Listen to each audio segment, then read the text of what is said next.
زرخان کی بات کا جواب دیتے ہوئے آریان واش روم سے نکلے شیروز کے سامنے کھڑے ہوتے ہوئے بولتا ہے، سر لڑکی آج رات کو مل جائے گی آپ کو، اتنا تو آپ بھی کر سکتے ہیں نا؟ خاموش۔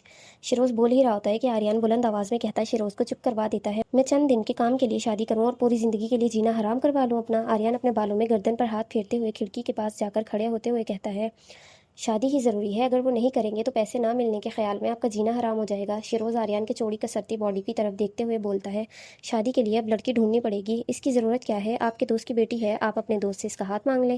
وہ اس چھوٹی چڑیل سے رہنے دو بھائی، آدھی زندگی میری پہلے ہی نکل گئی ہے، باقی آدھی زندگی میری وہ 2 دن میں ختم کر دے گی۔ امایا خان، ہرگز نہیں، کبھی بھی نہیں۔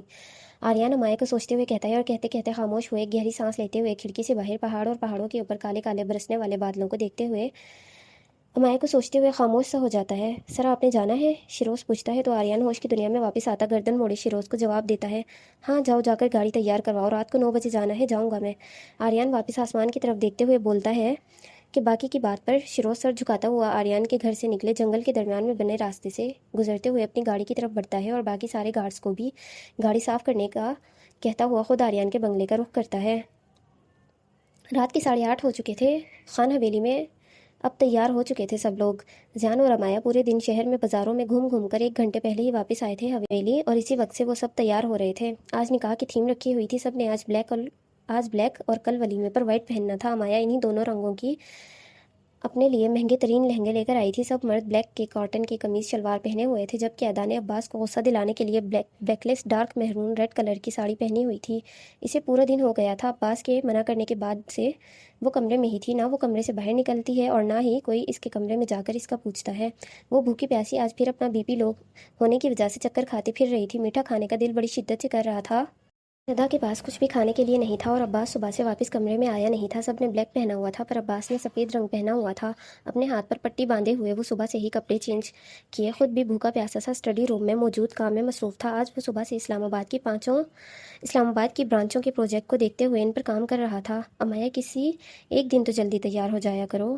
زیان اس کے کمرے کے دروازے پر دستک دیتے ہوئے دروازے سے سر ٹکائے تھکے ہوئے لہجے میں کہتا ہے، بس آ گئی لالا۔ امایا بلند آواز میں کہتی ہے، میں جا رہا ہوں، تم آ جانا اب، اور انتظار نہیں ہوتا ہے مجھ سے تمہارا، سارا فنکشن ختم کروا کر ہی مانو گی تم، پھر فائدہ اتنا ہینڈسم لگنے کا میرے۔ زیان گردن جھٹکتے ہوئے سیڑھیوں کی طرف بڑھتا جاتا ہے، وہ سیڑھیوں سے اترتا ہے اور امایا پیچھے سے ہاتھ میں لہنگا پکڑے ہوئے سیڑھیوں پر پہنچتی ہے۔ عارش پہلے ہی ہال میں بیٹھا ہوا تھا، صوفے سے پشت ٹکائے اپنے موبائل میں مصروف تھا۔ اتنے بھی کوئی ہینڈسم نہیں لگ رہے ہیں آپ، امایا کی آواز پر آخری سیڑھی سے اترتے ہوئے زیان کی نظریں امایا کی طرف مڑتی ہیں۔ بلیک کلر کا لہنگا جس کے نیچے کین لگی ہوئی تھی جس سے وہ پھولا ہوا تھا، پیٹ جتنی چولی، فل بازو، پورے لہنگے پر گولڈن کلر کا کام کیا ہوا تھا، ایک کندھے پر دوپٹہ سیٹ کیے ہوئے وہ پیچھے زمین پر بچھا ہوا تھا۔ براؤن کلر کا سافٹ سا پر خوبصورت سا میک اپ کیے، ہونٹوں پر لائٹ ریڈ کلر کا مکس شیڈ لپسٹک لگائے، بالوں میں کرلز کیے ہوئے تھے، درمیان کی مانگ سے ماتھے پر گولڈن کلر کا ماتھا ٹیکا لگائے ہوئے، چہرے پر دونوں طرف پف سیٹ کیے، کانوں میں گولڈن کلر کے ماتھے جیسے ایئر رنگ پہنے ہوئے، اپنے بائیں ہاتھ میں 2 درجن کالی چوڑیوں کا سیٹ پہنے اور سیدھے ہاتھ میں درمیانی انگلی میں ایک بڑی سی انگوٹھی پہنے ہوئے، امایا نے پیروں میں بلیک کلر کی ہیل پہنی ہوئی تھی اور لہنگے کو دونوں ہاتھوں سے پکڑے اپنے دونوں بھائیوں کے چہرے پر خوشی کے تاثرات دیکھتے ہوئے جو اس کو دیکھنے کے بعد سے آئے تھے۔ امایا سیڑھیوں سے نیچے اترتی ہے۔ کیسا لگ رہا ہے؟ امایا پوچھتی ہوئی سیڑھیوں سے اترتی ہے۔ بہت خوبصورت، زیان کہتا ہے اور امایا کے قدم سیڑھیوں پر رک جاتے ہیں۔ لالا آپ ٹھیک ہیں؟ امایا بڑی بڑی آنکھیں کیے پوچھتی ہے۔ تعریف ہضم نہیں ہو رہی ہے تمہیں؟ زیان اپنی کمر پر ہاتھ رکھے پوچھتا ہے۔ نہیں ہو تو رہی ہے لالا، پر آج ہمارا اس حویلی میں آخری دن نہیں ہے، رخصتی لیلا کا ہے، ہمارا نہیں۔ امایا زیان کے سامنے آ کر کھڑی ہوتے ہوئے کہتی ہے، کیا پتہ جتنی پیاری لگ رہی ہو، یقیناً کوئی نہ کوئی تو ہوگا جو تمہیں اپنے نام کرنے کا سوچے گا آج۔ عارش صوفے سے اٹھتے ہوئے فون جیب میں ڈالتے ہوئے امایا کی طرف بڑھتے ہوئے کہتا ہے اور کہتے ہی اس کے سامنے کھڑے ہو کر اس کا چہرہ اپنے ہاتھوں میں پکڑے اس کے ماتھے پر بوسہ دیتا ہے۔ خان بابا کہاں ہے اور ان کی بیوی؟ کل سے ہم نے خانے کو دوبارہ دیکھا ہی نہیں، تمہیں اس کو دیکھنے کی ضرورت ہے بھی نہیں گڑیا، خان بابا کا دیکھ لینا کافی ہے اس کے لیے۔ امایا کی بات مکمل بھی نہیں ہوئی تھی کہ پیچھے سے خان سیڑھیوں سے اترتے ہوئے کہتا ہے اور سب کی نظریں اس کی طرف اٹھتی ہیں۔ خان بابا سفید کیوں پہنا ہے آپ نے؟ امایا کپڑوں کو دیکھتے ہوئے حیرانگی سے بولتی ہے، کیونکہ میں نہیں جا رہا ہوں، تم لوگ جاؤ اور انجوائے کرو۔ عباس تینوں کے پاس سیڑھیوں سے نیچے اترتے ہوئے کہتے ہیں، پر خان بابا، امایا مایوس سی کہتی ہے، مجھے آفس کے کام سے باہر جانا ہے کسی سے ملنے گڑیا، وہاں جاؤں گا تو ٹائم نہیں رہے گا پھر۔ امایا کے ماتھے پر بوسہ دیتے ہوئے کہتا ہے تو پھر ٹھیک ہے، ہم چلے جاتے ہیں، آپ خانی کو ہمارے ساتھ بھیج دیں۔ امایا دوسری منزل کی طرف دیکھتے ہوئے کہتی ہے تمہاری خانی تو سو گئی ہے، اسے سونے دو، تم تینوں جاؤ۔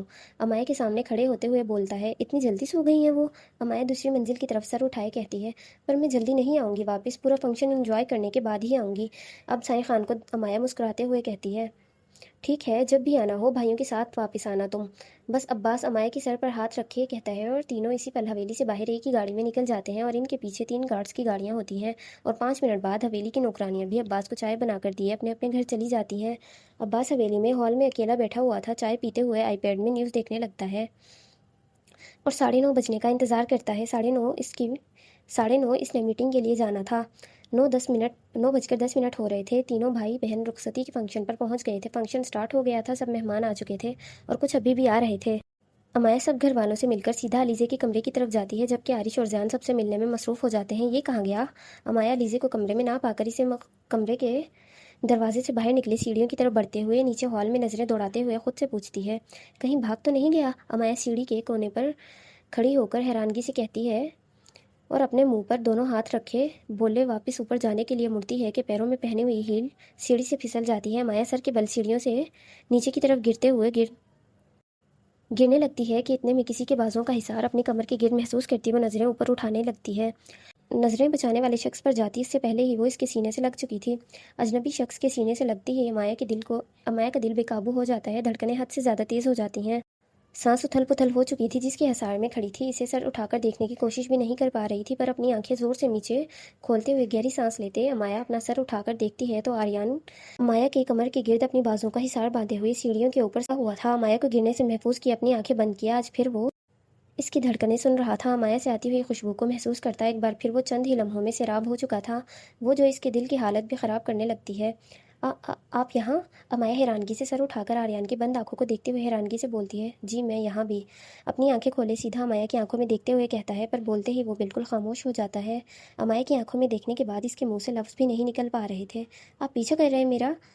امایا آنکھوں سے اشارہ کیے پوچھتی ہے اس سچویشن سے لگ تو کچھ ایسا ہی رہا ہے پر ایسا نہیں ہے، یقین کر لو گی مجھ پر؟ بنا پلک جھپکائے آنکھوں میں دیکھتے ہوئے پوچھتا ہے بالکل بھی نہیں کروں گی اور آپ چھوڑیں مجھے ابھی اور اسی وقت۔ امایا اپنے اطراف میں نظریں دوڑاتے ہوئے کہتی ہے کہ کہیں کوئی دیکھ کر کچھ غلط نہ بول دے، چھوڑ دوں گا تو تم گر جاؤ گی۔ امایا کے چہرے کے ایک ایک نقش کو دیکھتے ہوئے کہتا ہے میں گروں یا مروں اس کا آپ سے کوئی بھی تعلق نہیں ہے، آپ بس مجھے چھوڑیں۔ آریان کے سینے پر ہاتھ رکھے پیچھے ہونے کی کوشش کرتی ہے پر خود کو سیڑھیوں کے کونے پر پا کر واپس آریان کے 3 پیس سوٹ کا کوٹ مضبوطی سے اپنے ہاتھ میں پکڑے واپس اس کے سینے سے لگ جاتی ہے ٹھیک ہے چھوڑ دیتا ہوں میں تمہیں۔ امایا جو ابھی ڈر کے مارے دوبارہ اس کے سینے سے لگی تھی، آریان کے بولتے ہی اسی لمحے اس کی کمر سے ہاتھ ہٹاتا اسے چھوڑے اپنے قدم پیچھے کی طرف بڑھاتا ہے۔ امایا جو سیڑھی کے کونے پر کھڑی ہوئی تھی بیلنس قائم نہ رکھتے ہوئے مکمل طور پر پیچھے کی طرف گرنے کے لیے جھک گئی تھی۔ انکل پکڑے مجھے، میں گر جاؤں گی ورنہ۔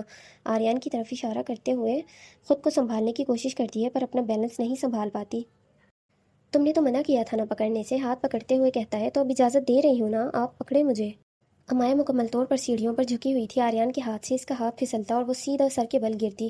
مجھے تمہاری کمر پر ہاتھ رکھنا پڑے گا، اجازت ہے اس کی مجھے؟ امایا کو ڈرا ہوا دیکھ کر ہلکا سا مسکرا کر پوچھتا ہے جی ہے، بس مجھے بچا لے، میں ٹوٹ جاؤں گی۔ امایا کا سیڑھی پر ہلکا سا اٹکا ہوا پیر بھی اب پھسلنے لگتا ہے، مکمل طور پر وہ پیچھے کی طرف گرتی اس سے پہلے ہی آریان اسے بازوؤں سے اپنی طرف کھینچتے ہوئے بولتا ہے میرے ہوتے ہوئے تمہیں کچھ نہیں ہو سکتا ریڈ روز۔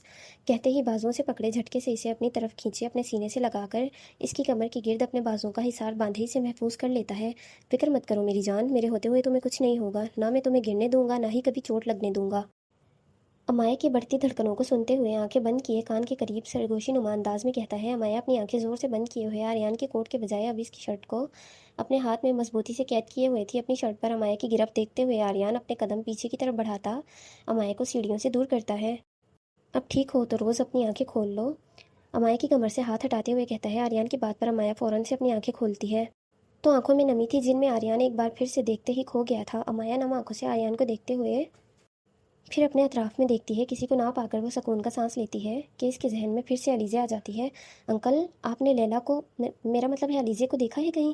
امایا کو اچانک سے اپنی فکر چھوڑے دوسرے کی کرتے دیکھ آریان کے لبوں پر مسکراہٹ چھانے لگتی ہے پر آریان اسے ضبط کرتا نفی میں سر ہلاتے ہوئے جواب دیتا ہے پھر میں اس کو ڈھونڈنے جاتا ہوں، شکریہ اس کے لیے۔ امایا کہتے ہی جانے کے لیے مڑتی ہے اور کچھ قدم ہی آگے بڑھتی ہے کہ اس کا دوپٹہ ایک بار پھر پیچھے سے کھینچتا ہوا محسوس ہوتا ہے۔ اسے اپنے دوپٹے کو پکڑتے ہوئے وہ پیچھے مڑ کر دیکھتی ہے کہ آریان کی شرٹ کے بٹن میں اب اس کا دوپٹہ اٹک گیا تھا۔ امایا ایک نظر آریان کو تو دوسری نظر اس دوپٹے کو دیکھتی ہے۔ یہ شاید اتنے قدم کی بھی دوری نہیں چاہتے ہیں۔ آریان بٹن اور دوپٹے کو آپس میں جڑے ہوئے دیکھ کر اس کی طرف اشارہ کرتے ہوئے کہتا ہے، امایا کے چہرے کو دیکھ کر کہتا ہے، آپ نکال دیں اس کو۔ امایا اپنے ہاتھوں میں دوپٹہ پکڑے ہوئے معصومانہ انداز میں دھیرے سے کہتی ہے، آ جاؤ نکال لو ان کو۔ آریان اپنی کمر پر ہاتھ باندھتے ہوئے کہتا ہے، آپ نکال دینا، آپ نکال لینا۔ امایا کی طرح ہی کہتا ہوا ہلکی سی گردن موڑے اس کے چہرے پر ڈر کے اور شرم کے تاثرات دیکھنے لگتا ہے۔ امایا گہری سانس لیتے ہوئے دھیرے دھیرے قدم آریان کی طرف بڑھاتی ہے اور اس کے سامنے کھڑی ہو کر نظریں جھکائے ہوئے اس کی شرٹ سے اپنا دوپٹہ آزاد کرنے لگتی ہے، اور امایا کے ایک بار پھر سے سامنے قریب آنے پر آریان ہلکا سا مسکراتے ہوئے اس کے چہرے کو دیکھتا رہتا ہے۔ نکل گیا، امایا کہتی ہے، اور آریان خود کو کمپوز کرتا اس سے نظریں ہٹاتا ہے۔ امایا اپنا دوپٹہ بٹن سے نکالے اسی پل لہنگا ہاتھوں میں پکڑے ہوئے جلدی سے سیڑھیوں سے اتر کر حویلی سے باہر نکلنے لگتی ہے کہ حویلی کے دروازے پر پہنچی ہی تھی کہ امایا ایک نظر مڑ کر سیڑھیوں کے اوپر دوسری منزل پر کھڑے ہوئے آریان کو دیکھتی ہے، جو ایک ہاتھ پینٹ کی جیب میں ڈالے ہوئے مسلسل امایا کو دیکھ رہا تھا۔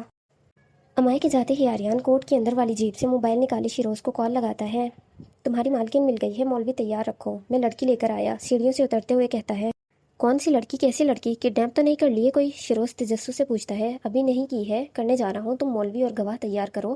آریان کہتے ہی فون بند کرتا سیڑھیوں سے نیچے اترے امایا کے پیچھے حویلی سے باہر نکل جاتا ہے۔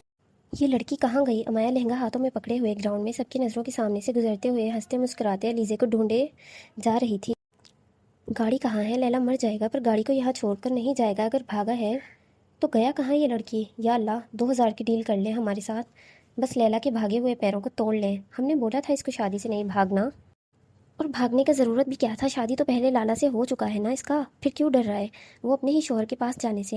امایا لیزے کی گاڑی کو ڈھونڈتے ڈھونڈتے رک کر آسمان کی طرف روتلو سی شکل بنائے ہوئے کہتی ہے، اللہ جی تھوڑا سا پیر توڑیے گا اس کا، زیادہ نہیں، ورنہ جن لالا کہیں اس کو ٹونڈی سمجھ کر چھوڑ ہی نہ دے، بس تھوڑا سا توڑ پھوڑ دینا آپ اس کو۔ امایا کہتے ہی گہری سانس بھرے پھر آگے کی طرف گاڑی کو ڈھونڈنے کے لیے بڑھتی ہے اپنی دوست کے لیے۔ اس قسم کی دعائیں مانگ رہی ہو تم، شرم نہیں آتی ہے تمہیں؟ امایا کو آگے کی طرف بڑھتا دیکھ کر پیچھے سے اپنے کوٹ کو ٹھیک کرتے ہوئے آریان امایا کی طرف چھوٹے چھوٹے قدم اٹھائے بڑھتے ہوئے کہتا ہے، آپ یہاں کیا کر رہے ہیں؟ آریان کی آواز پر امایا مڑ کر حیرانگی سے پوچھتی ہے، کچھ نہیں، بس کڈنیپ کرنے آیا ہوں کسی کو۔ انتہائی پرسکون اور اطمینان سے جواب دیتے ہوئے امایا کی طرف بڑھ جاتا ہے۔ کیا؟ کس کو؟ اپنے پیر زمین پر گھسیٹ کر پیچھے کرتے ہوئے بوکھلائے لہجے میں پوچھتی ہے، تمہارے علاوہ یہاں اور کتنے لوگ ہیں؟ امایا کو پیچھے کی طرف جاتا دیکھ کر پوچھتا ہے، ایک بھی نہیں ہے۔ اپنے اطراف میں کسی کو نہ پا کر واپس آریان کے چہرے کو دیکھتے ہوئے بولتی ہے، تو ایک قدم اور آگے کی طرف بڑھاتے ہوئے کہتا ہے، مجھے کڈنیپ کرنے آئے ہیں آپ؟ بولتے ہوئے حیرانگی سے بڑی بڑی آنکھیں کی آریان کو دیکھنے لگتی ہے، جی میری جان، آپ کو ہی کڈنیپ کرنے آیا ہوں۔ اب شرافت سے گاڑی میں بیٹھو گی یا پھر بندوق کی نوک پر تمہارے قدم آگے بڑھواؤں؟ امایا کو ڈرتا دیکھ کر بے حد پیار سے کہتا ہے، اور اپنی کوٹ کی انر سے جیپ کی گاڑی کی چابی نکالتا ہے جو آتے آتے ہی وہ اپنے گارڈ سے لے کر آیا تھا۔ مجھے نہیں جانا ہے کہیں آپ کے ساتھ، کہتے ہی الٹے قدم اٹھائے وہاں سے جانے کے لیے مڑتی ہی ہے کہ آریان اسے زور سے بازوؤں سے پکڑے اپنی طرف کھینچ لیتا ہے، میں نے اگر تم سے اجازت مانگی ہو تو تم مجھے جواب دو نا۔ امایا کو اپنے بالکل سامنے کھڑا کیا آنکھوں میں آنکھیں ڈالے کولڈ سے انداز میں دیکھتے ہوئے امایا کی دوسری بازو بھی اپنے ہاتھ میں پکڑتا ہوا کہتا ہے، پاگل ہو گئے ہیں کیا انکل آپ؟ چھوڑے مجھے۔ اپنی بازو آریان کے ہاتھ سے چھڑواتے ہوئے غصے میں کہتی ہے، چھوڑ بھی دوں گا جب صحیح وقت آئے گا، فی الحال تمہیں قید کرنے کا وقت ہے تو تم میری بننے کی تیاری کرو۔ آریان چہرے پر اور آنکھوں میں شرارتی مسکراہٹ سجائے ہوئے کہتا ہے، مجھے کچھ نہیں بننا ہے آپ کا، چھوڑے مجھے ابھی کے ابھی۔ امایا کہتے ہی زور لگائے اپنی بازوؤں کو آریان کے ہاتھ سے آزاد کروانے لگتی ہے، پر آریان کی مضبوط گرفت پر صرف اسے درد اور نشان ہی مل رہے تھے، رہائی نہیں۔ کہہ دیا نا، چھوڑنے کے لیے نہیں پکڑا ہے تمہیں، مجھے زبردستی کرنے پر مجبور مت کرو اور گاڑی میں بیٹھو۔ اپنی بلیک کلر کی گاڑی کی طرف اشارہ کرتے ہوئے امایا کے بازوؤں کو چھوڑتے ہوئے کہتا ہے، مجھے نہیں بیٹھنا، کہہ دیا نا، سمجھ نہیں آ رہا ہے آپ کو؟ امایا اپنی دونوں بازو پر خود ہاتھ رکھ کے آریان سے دور ہوتے ہوئے کہتی ہے، اور کہتے ہی اسی پل آریان کو کراس کرتی حویلی جانے کے لیے بڑھتی ہے، سمجھ تو تمہیں نہیں آ رہا ہے؟ کہہ دیا نا کہ اب نہیں چھوڑ سکتا میں تمہیں، شرافت سے گاڑی میں بیٹھو۔ آریان کہتے ہوئے امایا کو خود کو کراس کرتا دیکھ اسے کلائی سے پکڑے اس کے قدم روکے اور خود اس کے سامنے کھڑے ہوتے ہوئے سخت لہجے میں کہتا ہے، مجھے نہیں بیٹھنا ہے، آپ ہاتھ چھوڑیں میرا، ورنہ میں چلاؤں گی اور سب کو اکٹھا کر لوں گی۔ امایا اپنی کلائی چھڑوانے کی کوشش کرتے ہوئے بولتی ہے، میرا پیارا سا بچہ، اگر ان دھمکیوں سے ڈرنے والا میں ہوتا تو ایک سیاستدان کبھی نہ ہوتا۔ میں ایک سیاستدان ہوں نا، دھمکیوں سے ڈرتا نہیں ہوں اور نہ ہی موت سے، پر البتہ سامنے والے کو ایک دھمکی سے موت ضرور دے سکتا ہوں۔ اگر نہیں چاہتی کہ میں تمہارے ساتھ کچھ بھی ایسا ویسا کروں تو خود کو میرے حوالے کر دو، ورنہ پسند کی چیزیں چھیننے میں وقت نہیں لگتا ہے آریان شاہ کو۔ امائے کی بات پر ہنستے ہوئے آریان امائے کا چہرہ اپنے ہاتھوں میں پیالے نما انداز میں پکڑے کہتا ہے، اور کہتے ہی اس کے چہرے سے اپنے ہاتھ ہٹاتا امائے کو اپنی باہوں میں اٹھا لیتا ہے۔ اتارے مجھے نیچے، پاگل ہو گئے ہیں کیا آپ؟ امائے اس کی باہوں سے نکلنے کی کوشش کرتے ہوئے غصے میں کہتی ہے، اوہ پاگل تو میں پہلے سے ہی تھا، پر تمہاری خوشبو مجھے مزید پاگل کیے، مجھے میری حدیں پار کرنے پر مجبور کر رہی ہے۔ آریان امائے کو اپنی گاڑی کی طرف لیے بڑھتا ہوا مسکراتے ہوئے کہتا ہے، اتارے مجھے نیچے، چھوڑے مجھے ورنہ خان بابا آپ کو نہیں چھوڑیں گے۔ آریان کے کندھوں پر تھپڑ مارتے ہوئے کہتی ہے، تمہارے خان بابا مجھے چاہ کر بھی انکار نہیں کر سکتے ریڈ روز، کیونکہ تمہیں اس کے سپرد کرنے والا صرف اور صرف میں تھا۔ اپنی امانت واپس لے رہا ہوں میں بس اس سے۔ گاڑی کا دروازہ بمشکل کھولے گاڑی میں فرنٹ سیٹ پر بٹھاتے ہوئے کہتا ہے، اس بکواس کا مطلب میں کسی کی امانت نہیں ہوں؟ امائے سر اٹھائے آریان کے چہرے کی جانب دیکھتے ہوئے کہتی ہے، اور گاڑی سے نکلنے لگتی ہے کہ آریان گاڑی کی چھت پر ہاتھ رکھے اچانک سے امائے کے چہرے کے قریب آتا اس کو واپس سیٹ سے پش لگانے پر مجبور کرتا ہے، اور اس کے چہرے کے بالکل قریب اس کی آنکھوں میں دیکھتے ہوئے اس کی سانسیں روک دیتا ہے۔ بکواس کرنا یا سننا پسند نہیں ہے مجھے ریڈ روز، اس لیے میرا بچہ اندر چپ چاپ بیٹھو، کیونکہ مجھے گولی چلانے کے لیے اس کے لائسنس کی بھی ضرورت نہیں ہوتی ہے۔ امائے کے ماتھے پر لگا ماتھا ٹکا سیٹ کرتے ہوئے نارمل انداز میں کہتا ہے، اور کہتے ہی امائے کی آنکھوں میں دیکھتے ہوئے مسکراتے ہوئے گاڑی کا دروازہ بند کرتا باہر سے چابی سے لاک کر دیتا ہے، اور ایک دم کولڈ انداز میں اپنی سیٹ کی طرف بڑھتا ہے۔ آریان کو ڈرائیونگ سیٹ کی طرف آتا دیکھ امائے جلدی سے گاڑی کا دروازہ کھولنے کی کوشش کرتی ہے، پر دروازہ لاک تھا، وہ نہیں کھول پاتی۔ یا اللہ، یہ ہم کو کس جن کے ساتھ پھنسا دیا ہے آپ نے؟ ہم کو باہر نکالے یہاں سے، پلیز پلیز، ہم کو بابا کے پاس جانا ہے۔ اب ہم کو اپنی لیلا کا دکھ سمجھ آ رہا ہے، یہ آدمی سب ایک جیسا ہوتا ہے، سب کے سب جن، پلیز اللہ جی ہم کو یہاں سے باہر نکالیں۔ اپنی بے بسی پر امائے کی آنکھوں میں آنسو بھرنے لگ گئے تھے، نہ ہی دروازہ کھل رہا تھا اور نہ ہی کوئی اور راستہ اس وقت اسے باہر نکلنے کے لیے نظر آ رہا تھا۔ اپنی نما آنکھوں سے وہ باہر کسی شخص کو مدد کے لیے ڈھونڈتی ہے، پر اس وقت سب انڈر گراؤنڈ میں موجود تھے، کوئی نظر نہیں آ رہا تھا اس کو۔ رو رہی ہو؟ ڈرائیونگ سیٹ پر بیٹھتے ہوئے آریان پوچھتا ہے۔ نہیں ہنس رہی ہوں، کڈنیپ ہو رہی ہوں نا، وہ بھی ایک بڈھے کے ہاتھوں سے، خوشی کے آنسو آ رہے ہیں میری آنکھوں میں۔ امائے روتے روتے ہنستے ہوئے کہتی ہے، مجھے جانے دے، مجھے لیلا کو بھی ڈھونڈنا ہے، وہ اس کا شوہر پولیس والا ہے، اس کو ڈھونڈ لے گا، تم اس کو چھوڑو، اپنا فکر کرو، تم کو بھی تو اب کوئی نہیں ڈھونڈ پائے گا نا۔ آریان کہتے ہی شیطانی مسکراہٹ چہرے پر سجائے ہوئے آنکھ ونک کرتے امایا کو دیکھتے ہوئے کہتا ہے، امایا سکون سے بیٹھو، رات کا وقت ہے، گاڑی چلانے دو ٹھیک سے، ورنہ اپنی بھری جوانی میں اللہ کو پیارا ہو جاؤں گا۔ سرسری سی گردن موڑے امایا کے چہرے پر ڈر کو دیکھتے ہوئے کہتا ہے، کون سی بھری جوانی؟ قبر میں پیر لٹکے ہوئے ہیں، سرجریاں کروا کروا کر نقلی جوان بنے ہوئے ہیں آپ، زندگی نکل چکی ہے آپ کی، پر میری تو شروع ہوئی ہے نا، مجھے تو جانے دیں، آپ کیوں مارنے پر تلے ہوئے ہیں مجھے؟ امایا ڈرتے ہوئے روتے ہوئے لہجے میں آگے اندھیری سڑک کی طرف دیکھتے ہوئے کہتی ہے، آپ گاڑی روکیں، پاگل ہو گئے ہیں، کیوں لے کر جا رہے ہیں مجھے اس وقت اپنے ساتھ؟ امائے گہری سانس لیتے ہوئے غصے میں کہتی ہے، کیونکہ کل تک کا انتظار نہیں کر سکتا ہوں، جو کرنا ہے ابھی کرنا ہے میں نے۔ آریان ایک آئی برو اٹھاتے ہوئے امائے کی آنکھوں میں دیکھتے ہوئے بولتا ہے، اور بولتے ہی واپس اپنی نظریں سڑک پر جما لیتا ہے۔ حد ہو گئی ہے، صبح سے تو کمرے میں بند ہوں، انسانیت کے ناطے ہی صحیح ایک بار آ کر مجھ سے پوچھ تو سکتے تھے۔ کھانے کے بارے میں بتایا بھی تھا کہ بھوک برداشت نہیں ہوتی ہے مجھ سے، بی پی لو ہو جاتا ہے میرا، پر نہیں، ہر مرد ایک جیسا ہوتا ہے، اپنے آگے کوئی اور نظر ہی نہیں آتا ہے ان کو۔ آدھا کمرے میں ٹہلتے ہوئے ساڑی تو عباس کو دکھانے کے لیے، اسے نوٹس کروا کر اس کا غصہ ختم کرنے کے لیے پہنتی ہے، پر وہ صبح سے واپس کمرے میں آیا ہی نہیں تھا، اپنی ڈیپ نیک والی بنا بازوؤں والی ٹھنڈ میں بیک لیس ساڑی پہنے ہوئے، جس کے پیچھے کمر پر صرف 2 کپڑے کی ہی سیم ڈوریاں، باقی پوری بیک کھلی تھی۔ ساڑی کا پلو اس طرح سے لیا ہوا تھا کہ آدھی کمر اس میں چھپ گئی تھی، پر پھر بھی وہ پتلے کپڑے کی وجہ سے نمایاں ہو رہی تھی۔ اپنی ساڑی کا پلو پکڑے اپنے ہاتھوں میں اسے بھینچتے ہوئے ادا غصے میں خود کو بار بار ڈریسنگ ٹیبل کے شیشے میں دیکھتے ہوئے کہتی ہے، تمہیں ہی شوق چڑھا تھا شادی کرنے کا، بھگتو خان کو الگ سمجھ رہی تھی، پر نہیں، مرد تو مرد ہوتا ہے، بھلے انہیں حقیقت معلوم ہو یا بس بات کا پتہ چلنا چاہیے، اور سامنے والے کے وجود کے ٹکڑے ٹکڑے کر دیتے ہیں۔ اب اور انتظار نہیں کر سکتی میں، تھوڑی دیر اور بھوکی رہی تو یہی مر جاؤں گی، اور اپنا مقصد حاصل کیے بغیر موت حرام ہے مجھ پر۔ انہیں مجھ سے فرق نہیں پڑتا تو کیا ہوا، میں خود کے لیے تو ضروری ہوں نا۔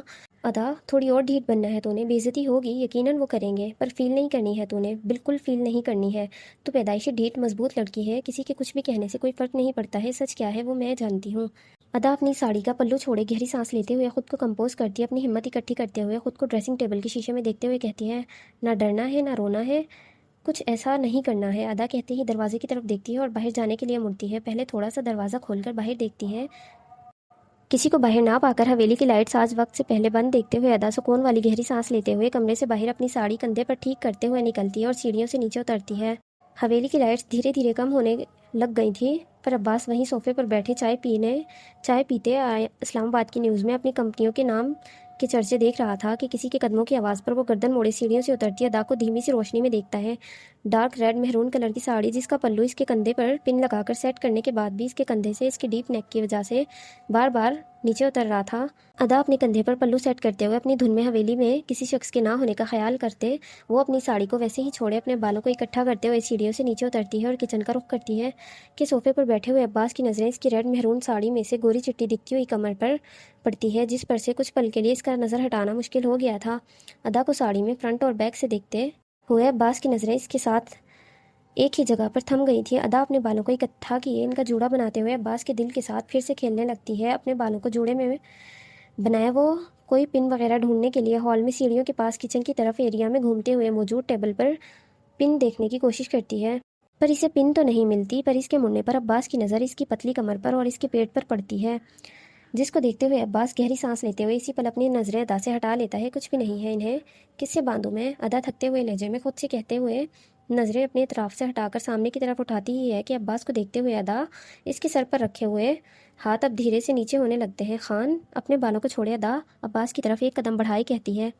عباس اٹھ کر کھڑا ہوتا ہے اور ادا کی طرف بنا دیکھے وہ حویلی سے باہر کی طرف بڑھنے لگتا ہے۔ خبیث انسان، مجھے بھوکا رکھا، مجھ پر غصہ کیا اور بنا سب جانے میرے کردار کی دھجیاں اڑا دی، اور اب دیکھو خود ہی منہ بنایا ہوا ہے۔ ٹھیک ہے، میں بھی نہیں مناؤں گی، آپ سے زیادہ ایگو ہے مجھ میں۔ عباس کی پشت کو دیکھتے ہوئے ادا دھیمی سی آواز میں کہتی ہے اور کہتے ہی اپنے بالوں کو دوبارہ جوڑا بنائے کچن کا رخ کرتی ہے۔ ادا کچن کی طرف مڑتی ہے اور عباس دروازے تک پہنچتے ہی رک کر ادا کی طرف مڑتے ہیں۔ یہ کیا پہنا ہے تم نے؟ اپنے ہاتھوں کی مٹھیاں مضبوطی سے بھیجے ہوئے ادا کے خالی کمر کو دیکھتے ہوئے پوچھتا ہے۔ کپڑے پہنے ہیں، اپنے بالوں کا جوڑا بناتے ہوئے اسی طرح سر پر ہاتھ رکھے مڑ کر کہتی ہے۔ یہ کیسے کپڑے پہنے ہیں؟ پیچھے سے کمر خالی کیوں ہے تمہاری؟ ادا کی طرف 2 قدم بڑھاتے ہوئے کہتے ہیں۔ انہیں لڑنے کا بہت شوق ہے، لڑے ہیں تو کہیں نہ کہیں سے پھٹیں گے ہی اور مریں گے بھی، کیا کریں، معصوم ہے نا؟ پتہ نہیں ہے، انہیں ہاتھوں کی مار سے زیادہ لفظوں کی مار بری ہوتی ہے، اس لیے یہ بھی کٹ پھٹ گئے ہیں، یہ ایسے ہی ہوتے ہیں۔ آپ کو کوئی مسئلہ ہے میرے کپڑوں سے؟ ادا کہتے ہی کچن کا رخ کرتی کچن میں چلی جاتی ہے اور عباس گہری سانس بھرتا اسے دیکھتا رہتا ہے۔ ہاں ہے، شرافت سے جاؤ اور کچھ انسانوں والا پہنو۔ تمہاری اطلاع کے لیے عرض ہے، یہاں کے مرد تمہارے کوٹھے کے مردوں جیسے نہیں ہیں جنہیں جسم دیکھنے کا شوق ہو۔ یہاں لڑکیوں کو آتا دیکھ سب نظریں جھکا لینے والے لوگ ہیں۔ ادا کے پیچھے کچن کی طرف بڑھتے ہوئے عباس اپنے ہاتھوں کی مٹھیاں مضبوطی سے بھیجتے ہوئے اپنے الفاظوں پر زور دیتے ہوئے کہتا ہے۔ اگر وہ نظریں جھکا ہی لیتے ہیں تو مسئلہ کیا ہے؟ میں جو مرضی پہنوں، جیسے مرضی پہنوں، دیکھنا تو میں نے ہی ہے نا خود کو۔ اپنے جوڑے کو چمچ کی مدد سے روکے اپنی ساڑی کا پلو اکٹھا کیے کندھے سے ہٹاتے ہوئے گھما کر پیٹ کے گرد باندھتے ہوئے کہتی ہے۔ اگر آپ کا مسئلہ آپ خود ہیں تو مت دیکھیں آپ مجھے کوئی مسئلہ نہیں ہے ان کپڑوں سے۔ ادا ایک آئیبرو اٹھاتے ہوئے کہتی ہے اور کہتے ہی مڑ کر فریج کی طرف بڑھتی ہے۔ جاؤ جا کر کپڑے بدلو اپنے، کوئی دیکھ لے گا تمہیں ایسے۔ ادا کو آگے کی طرف بڑھتا دیکھ کر عباس غصے میں کہتا ہے، جس کا اس پر کوئی اثر ہو ہی نہیں رہا تھا۔ مجھے تو یہاں کوئی اور نظر نہیں آ رہا ہے آپ کے سوا، اگر آپ کی نیت خراب ہو رہی ہے تو آپ بتا دیں۔ بنا عباس کی طرف دیکھے فریج سے کچھ بنانے کے لیے دیکھتے ہوئے کہتی ہے، ایسا کچھ نہیں ہے، جاؤ جا کر کپڑے بدلو اپنے اسی وقت۔ عباس کہتے ہوئے 2 قدم اور آگے کچن کی طرف بڑھتا ہے۔ یہ دھمکیاں انہیں دے جنہیں آپ سے ڈر لگتا ہے، کیونکہ مجھے کوئی مسئلہ نہیں ہے ان کپڑوں سے، آپ مت دیکھیں، بات ختم۔ ادا فریج کے پاس کھڑی ایک فرائڈ چکن باکس فریج سے نکالے فریج کا دروازہ عباس کو دیکھ کر زور سے بند کرتی ہے۔ ادا کی بات سنتے ہوئے عباس گہری سانس بھرتا ہے اور اپنی گردن پر ہاتھ پھیرتے ہوئے مڑ کر ایک نظر حویلی پر ڈالتا ہے، یہ چیک کرنے کے لیے کہ سچ میں کوئی ہے تو نہیں۔ ادا شیلف پر پڑا آئل چولہے کے پاس رکھتی ہے اور کڑھائی ڈھونڈنے کے لیے اپنی نظریں دوڑاتی ہے کہ اوپر کے ایک کیبنٹ میں ہر قسم کی کڑھائی پڑی ہوئی دیکھتی ہے۔ اسے دیکھتے ہوئے ادا اسی کیبنٹ کے نیچے والی شیلف پر اپنی جوتی اتارے بیٹھتے ہوئے اس پر کھڑی ہونے کی کوشش کرتی ہے، پر کیبنٹ بالکل اوپر ہی تھا شیلف کے، وہ چڑھ کر بھی وہاں نہیں پہنچ پاتی ہے کیونکہ کھڑے ہونے کی کوئی جگہ تھی ہی نہیں وہاں پر۔ کچن کے باہر کھڑا عباس ادا کی حرکتوں کو اپنی کمر پر دونوں ہاتھ رکھ کے دیکھ رہا ہوتا ہے۔ وہاں کیسے پہنچوں؟ ادا تھوڑا سا شیلف پر اٹھ کر کھڑے ہونے کی کوشش کرتے ہوئے خود سے کہتی ہے اور شیلف پر کھڑی ہونے لگتی ہے۔ وہ مکمل کھڑی ہوتی اس سے پہلے ہی عباس اس کے پاس آئے ادا کی ٹانگوں کے گرد کو دوسرا ہاتھ اس کی کمر کے گرد باندھتا ہوا ادا کو اپنی باہوں میں اٹھا لیتا ہے۔ اچانک سے عباس کی باہوں میں آتے ہی ادا دھڑکتے ہوئے دل سے اس کے چہرے کو دیکھتے ہوئے عباس کی گردن میں اپنی بازوؤں کا حصار باندھ لیتی ہے۔ جتنی ہو اتنی بن کر رہو، الٹے سیدھے راستے اختیار کر کے چیزیں حاصل کرنے کی ضرورت نہیں ہے تمہیں۔ عباس ادا کی آنکھوں میں دیکھتے ہوئے کہتا ہے اور کہتے ہوئے اسے اپنے ساتھ کچن سے باہر لیے بڑھتا ہے۔ خان چھوڑے مجھے کھانا بنانا ہے اپنے لیے، چھوڑے مجھے۔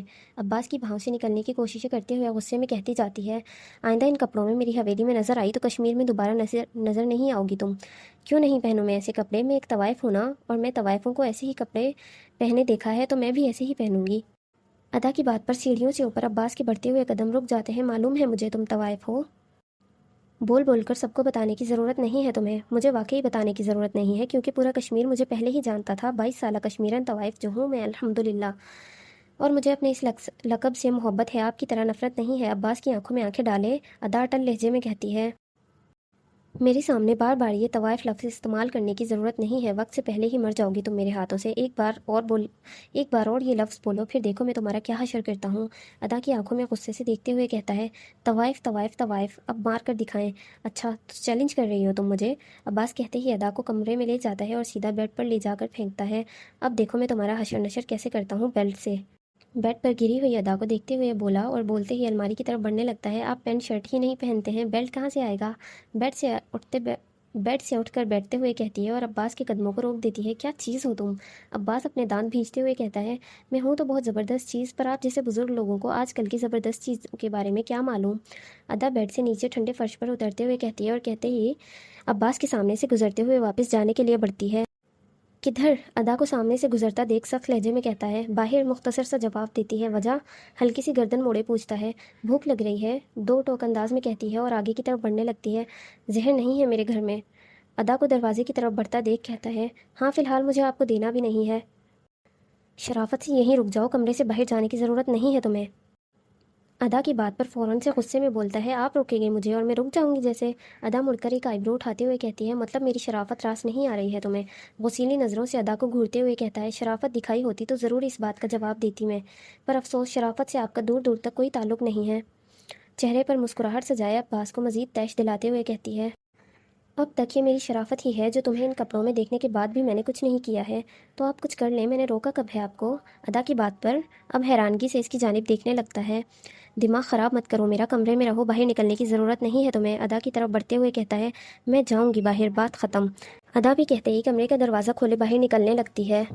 تمہاری ایسی کی تیسی، عباس کہتے ہی دو لمبے ڈگ بھرتا ہوا ادا کی ساڑی کا پلو پکڑے اسے کھینچتے ہوئے ادا کے قدموں کا رخ موڑے اسے اپنی جانب جھٹکے سے کھینچتا ہے اور اس کی ساڑی کے پلو کے نیچے سے اس کے پیٹ کے گرد اپنے ایک بازو کا حصار باندھے ادا کو اپنے بازوؤں سے اٹھائے صوفے کی طرف لیے بڑھتا ہے۔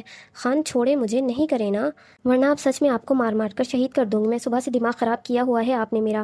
اپنے پیٹ سے عباس کا ہاتھ ہٹاتے ہوئے اپنے پیر کو ہوا میں ہلاتے ہوئے غصے میں کہتی ہے، جو مرضی بولو پر کمرے سے باہر نہیں نکلو گی تم، کہہ دیا سو کہہ دیا۔ کہتے ہی ادا کو صوفے پر بٹھاتے ہوئے اسی کے بیگ سے اس کی ہی دوسری ساڑی نکالے ادا کو صوفے پر باندھنے لگتا ہے۔ خان پاگل ہو گئے ہیں کیا؟ یہ کیا کر رہے ہیں؟ ادا خود کو بندھا ہوا دیکھ کر حیرانگی سے کہتی ہے، وہی میرا بچہ جو تم چاہتی ہو، شرافت سے بات مان لیتی تو یہ سب تو نہ کرنا پڑتا مجھے تمہارے ساتھ۔ ساڑی کی مضبوطی سے آخری گٹھان باندھتے ہوئے گہری سانس لیتے ہوئے کہتا ہے اور کہتے ہی ادا کے سامنے کھڑا ہو جاتا ہے، اب تم یہیں رہو جب تک کہ میں واپس نہیں آ جاتا ہوں۔ خان نہیں کرے نا، پہلے ہی میرا بی پی لو ہو رہا ہے، مر جاؤں گی میں ایسے ہی۔ ادا ہلنے کی کوشش کرتے ہوئے کہتی ہے، تو مر جاؤ، جو بھی کرنا ہے یہی کرو، کیونکہ تمہیں اس کمرے سے باہر تو میں ہرگز برداشت نہیں کر سکتا ہوں۔ مر جاؤ گی اگر تم صبح تک تو فاتحہ پڑھنے آ جاؤں گا میں، فکر مت کرو، کوئی نہیں، ختم بھی دلوا دوں گا میں تمہارا، اتنا تو کر ہی سکتا ہوں میں، شاید کچھ گناہ کم ہو جائیں تمہارے۔ عباس کہتے ہی ادا کے گال کھینچتے ہوئے مسکراتے ہوئے کمرے سے باہر نکل جاتا ہے۔ خان کھولے مجھے، کمرے کا دروازہ بند ہوتے دیکھ ادا بلند آواز میں پکارتی ہے، پر عباس اس کی پکار کو نظر انداز کرتے ہوئے اپنی کلائی پر بندی گھڑی میں ٹائم دیکھتے ہوئے حویلی سے باہر اپنے چند گارڈز کے ساتھ نکل جاتا ہے اپنی میٹنگ کے لیے۔ عباس کو گئے چند منٹ ہی گزرے تھے کہ حویلی کے پچھلے دروازے پر دو آدمیوں کی گاڑیاں آتی ہیں جو اپنے آپ کو مکمل طور پر مفلر میں چھپائے ہوئے ہاتھ میں ہتھیار لیے حویلی کے اندر دبے پاؤں داخل ہو رہے تھے۔ ادا کمرے میں خود کو ساڑی سے نکالنے کی کوششوں میں لگی ہوئی تھی، پر اس کی آنکھوں کے سامنے اب اندھیرا چھانے لگا تھا۔ لڑکی ہے کہ مصیبت، امائے کی بچی، کچھ تو ڈھنگ سے کر دیا کرو، ہر وقت مستی شرارت سر پر چڑھی رہتی ہے تمہاری۔ زیان کہتے ہوئے حویلی سے نکلے باہر گاڑی کی طرف بڑھتا جاتا ہے اور ساتھ ساتھ بڑبڑ کرتا جاتا ہے۔ زیان اپنی گاڑی کے پاس پہنچے چابی سے گاڑی کی بیک سیٹ کا دروازہ کھولے اپنا فون بیک سیٹ پر دیکھنے لگتا ہے جو اس نے امایا کو پکڑنے کے لیے دیا تھا، پر اب اسے وہ واپس ہی نہیں ملا تھا۔ کدھر رکھ دیا ہے فون تم نے میرا؟ زیان کہتے ہوئے سیٹ کے اوپر نیچے ہر طرف دیکھ لیتا ہے، پر اسے فون کہیں نہیں ملتا۔ چڑیل کہیں کی کہاں چھپا دیا میرا فون، اور خود بھی پتہ نہیں کہاں گئی، نہ فون مل رہا ہے اور نہ ہی خود امایا اور عارش بھائی بھی اچانک سے ہوا ہو گئے ہیں۔ حد ہے بھائی، میں اکیلا آیا ہوں کیا شادی میں؟ میری شادی ہے کیا بھائی جہاں صرف میری ضرورت ہے؟ دونوں بھائی بہن پتہ نہیں کہاں گئے اور مجھے یہاں اکیلا چھوڑ دیا ہے۔ میری محبوبہ کی بھی کالیں آئی ہوئی ہوں گی، بیچاری انتظار کر رہی ہوگی میرا۔ میری معصوم سی گڑیا اس چڑیل کی وجہ سے دور ہو گئی ہے مجھ سے۔ جان کمر پر ہاتھ رکھے کبھی گاڑی کو تو کبھی اپنے آس پاس فون کو دیکھتے ہوئے کہتا ہے، ڈگی میں بھی دیکھ لیتا ہوں، وہیں رکھا ہوگا، یقیناً تنگ کرنے کے لیے۔ مجھے ہمایہ سے کسی بھی قسم کی امید لگائی جا سکتی ہے۔ جان کہتے ہی گاڑی کی ڈگی کی طرف بڑھتا ہے جو پہلے سے ہی کھلی ہوئی تھی۔ جان اس بات پر غور نہیں کرتا اور گاڑی کی ڈگی کھولتا ہے۔ ڈگی کھلتی ہی ہے کہ جان کی ایک دم ڈر کے مارے چیخ ہوا میں بلند آواز میں لگتی ہے، صرف اس کی ہی نہیں، گاڑی کی ڈگی میں چھپی ہوئی علیزے کی بھی۔ لال سرخ رنگ کے دلہن کے لہنگے میں ملبوس، دلہن کی طرح سجی دھجی ہوئی، فل جیولری، فل میک اپ کیے ہوئے علیزے، پیروں میں ہیلز تک پہنے ہوئے علیزے ڈر کے مارے گہری گہری سانسیں لیتے ہوئے اپنے چہرے کو اپنے ہاتھوں سے چھپائے اپنے انگلیوں کی خالی جگہ سے زیان کو دیکھ رہی ہوتی ہے، اور اس کے سامنے کھڑا ہوا زیان علیزے کو اپنی گاڑی کی ڈگی میں دیکھ کر حیران سا ہکا بکا کھڑا رہ گیا تھا۔ یہاں کیا کر رہی ہو تم؟ زیان حیرانگی سے پوچھتا ہے اور پوچھتے ہوئے علیزے کو باہر نکلنے میں مدد کرنے کے لیے اس کی طرف ہاتھ بڑھاتا ہے۔ لالا، علیزے زیان کا ہاتھ پکڑے ڈگی سے باہر پیر نکالتے ہوئے کہتی ہے۔ کیا لالا؟ یہاں کیا کر رہی ہو تم؟ اور ہمایہ کہاں ہے؟ تمہارے ساتھ تھی نا وہ؟ زیان اس کے چہرے کی طرف دیکھتے ہوئے پوچھتا ہے۔